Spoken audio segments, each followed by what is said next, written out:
thinking about joining or rejoining, would the thought of that possibility of if a retrenchment happens and then I'll be in the cold again, how does one think about that? Because staying resilient requires us to also think about manpower dexterity. Well, I suppose other than in a government job where there's a higher chance of retaining your position, or even having the opportunity to be redeployed to different departments. I think in the private sector especially, there is no assurance, unless it's a family business perhaps, right? So at the individual level, how do we cope with these kinds of uncertainties?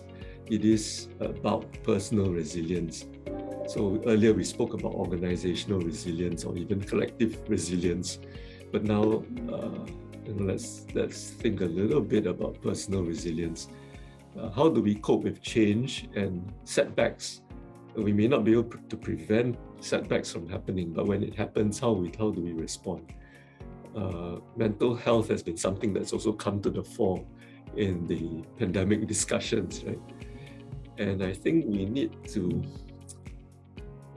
even before we run into a problem, consciously think about how we deal with negative thoughts and emotions and self-doubt, and maybe get some help, right, to learn how to deal with that before we enter a crisis, rather than after we've been hit and we're very depressed to go and seek help.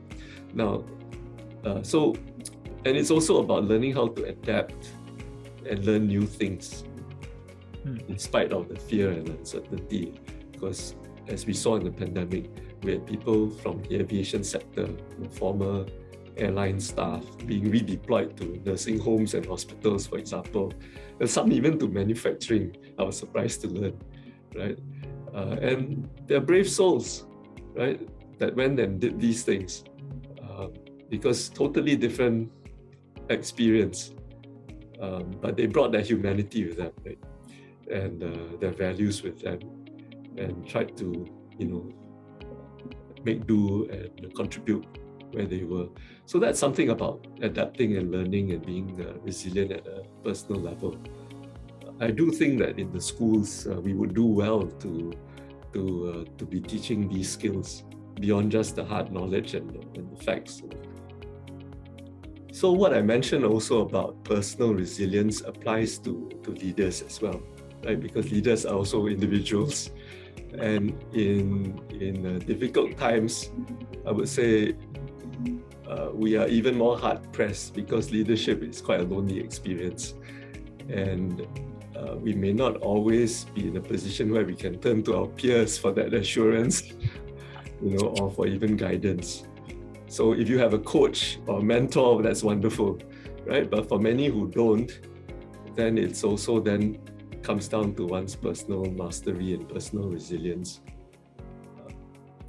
And I would also add, there's another role for leadership in helping their team through to develop personal resilience, and that is with respect to this concept of wellness, right?